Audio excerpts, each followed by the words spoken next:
This is problem 2-1, it's on page 28.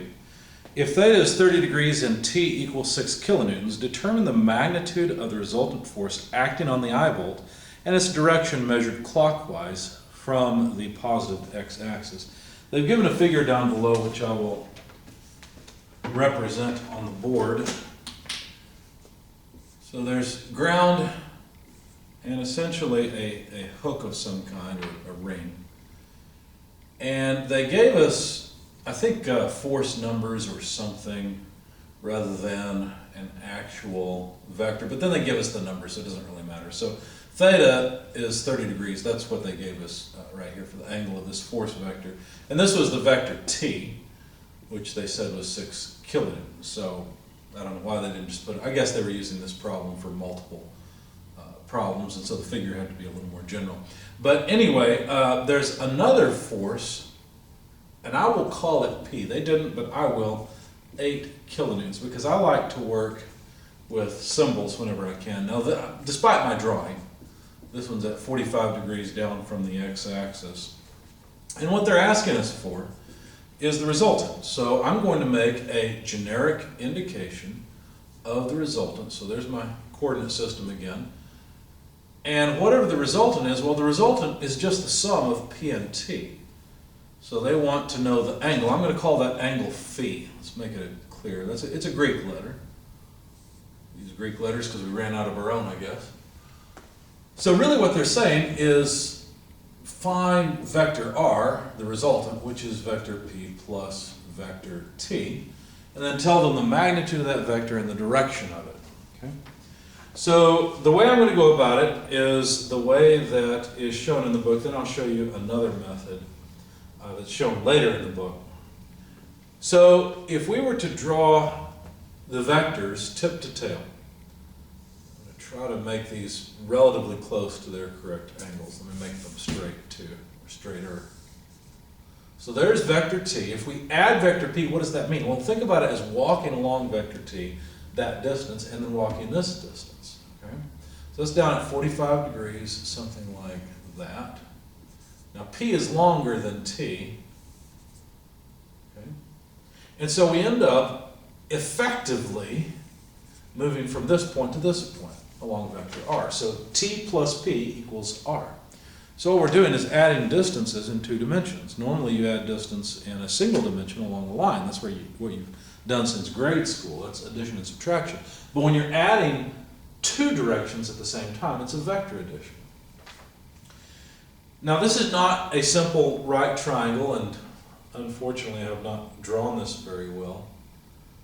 But we need to figure out the various angles, like this angle for example, because this angle is related to r just like this angle is related to p, and this angle is related to, well, I put t at the tip, I should have put it on the side, because it really represents the side length of a triangle. So how could we figure it out? Well, think about it this way. Let's think about geometry. So we've got a vertical reference line, and t is at 30 degrees to that line. Okay? P is shown placed here. But what I want to do, that's t and that's p, I want the angle in here, right? I want to extend t down. That's the angle I want. So to figure that out, I need this angle in here, which is a 30-degree angle by geometry. And the angle here, well, let's see, it's 45 degrees here. So I know this is 45, therefore this is 45 as well, you see. So 30 plus 45 is the angle here. So let's see, 30 plus 45 would be what? 75 degrees. Okay? So think through that carefully. Now, later on we'll talk about rotating vectors, and to rotate t to the same direction as p, you'd have to rotate it by 60 degrees plus 45, that's 105 degrees. So there's a difference between rotating a vector into a new position and the angle between the 2 vectors on the inside. Okay? Of course, 75 plus 105 will give us 180. So what else do I know? Well, what else do I really need? Well, I just really need one side. Now, this is not a right triangle, So I can't use simple Pythagorean's theorem, but I can use the law of cosines. So r squared equals t squared plus p squared. That's Pythagorean's theorem, and that works for angles of 90 degrees. But when you don't have an angle of 90 degrees, then you have to subtract off minus 2 tp cosine of an angle. What angle? Well, notice that we've got t and p here. And so what we need to do is subtract off the angle opposite the side we're interested in. Well, that's our 75-degree angle. Let me call it C. I like to work with symbols. Okay. Cosine of angle C. That's what we need. So, T, we know, is 6 kilonewtons. That has to be squared. Plus P is 8 kilonewtons. That has to be squared. Minus 2 times T, 6 kilonewtons, times P, 8 kilonewtons. Cosine 75 degrees. Put all that into your calculator, and then you'll get r squared from it. So I guess let's do it this way. So if we want r itself, just take the square root of all that. Put all that in your calculator, and you get about 8.67 kilonewtons. So there is the magnitude of r, which is what they wanted us to find. And they also want us to find the angle that it acts at from the horizontal axis. Okay? I've intentionally drawn it so that r comes out horizontal because we don't really know the angle yet. Okay? Now for that we can use the law of sines. We use the law of cosines. Let's use the law of sines next. Now let's see.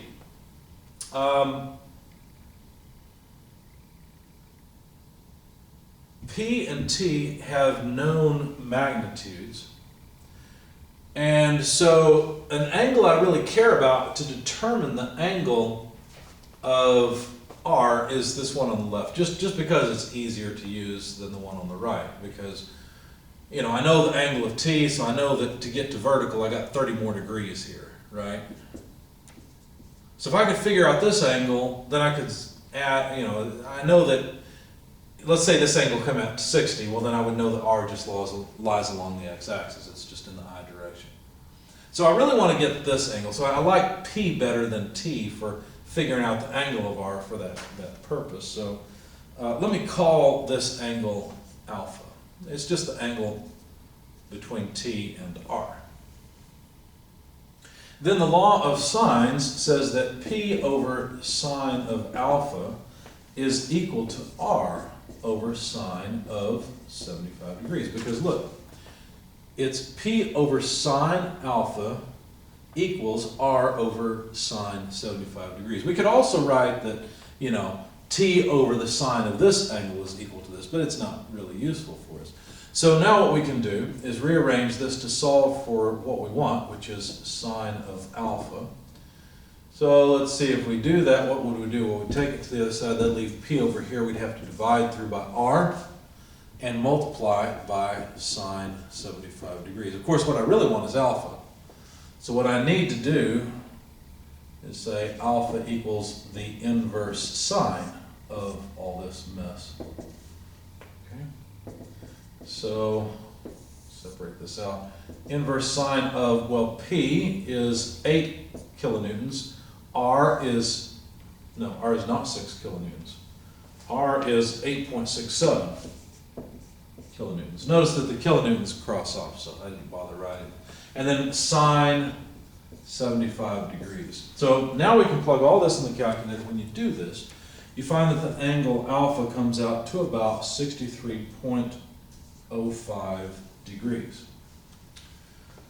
So remember I said that if it's 60, then 30 plus 60 is 90, and it's right, well, it's a little more than that. That means that the vector r points down below the x-axis a little bit farther. In fact, I just subtract 60 from this and find that the angle phi is negative 3.05 degrees. Your book has it wrong. They've got it as positive 3.05 degrees. It's not up, it's actually down. I think they just forgot their negative sign.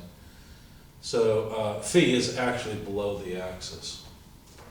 You could take it around 360 or add 360 to that, 360 to that, and write it from the positive x-axis around counterclockwise, but, well, no, I guess that if it's clockwise, then it would be a positive thing, yeah, because they did say, normally you measure things counterclockwise, so from the axis, you almost always measure counterclockwise, but they did say measuring clockwise, so I take it back, they'd be okay.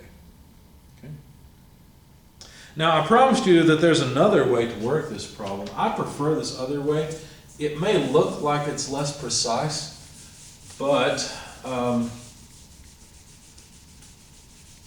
it's just that I rounded things off so much. So let me erase that so I have some space. So to get the vector r, all I really have to do is add the components of t and p. So if I decompose those along the x and y axes, then I'd have 6 kilonewtons. Now let's see, this is a 30-degree angle.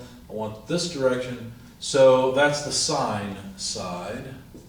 And I abbreviate sine as s, so I don't have to write the in, or in cosine c instead of, with the os most of the times.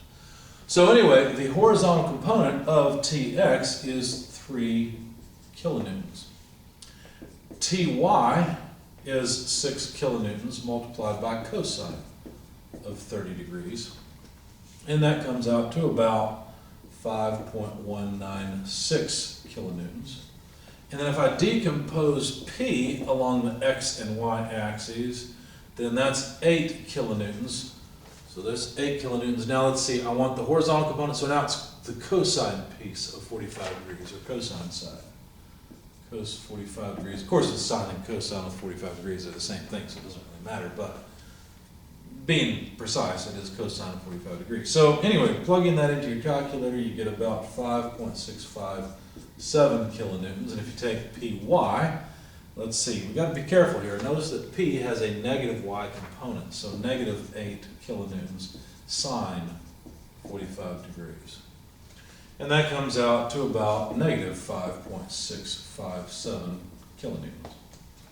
So to get vector r, all you have to do is add the x components of t and p. So 3 plus 5.657 in the I direction, and add the vertical components to get the j direction. So that would be 5.196 plus a negative 5.657 kilonewtons in the j direction. These are all kilonewtons, so I'll just put the units out here. Now that comes out to, let's see, 8.657 I plus, well, actually minus 0.416 J, and these are still kilonewtons. So if we want the magnitude of vector r, which I'll often write this way, your book just writes it as r, so I guess I should make it clear that one was a vector. What we need to do is take rx squared plus ry squared, and then take the square root. So take the components, 8.657 squared plus negative 0.416 squared, and take the square root.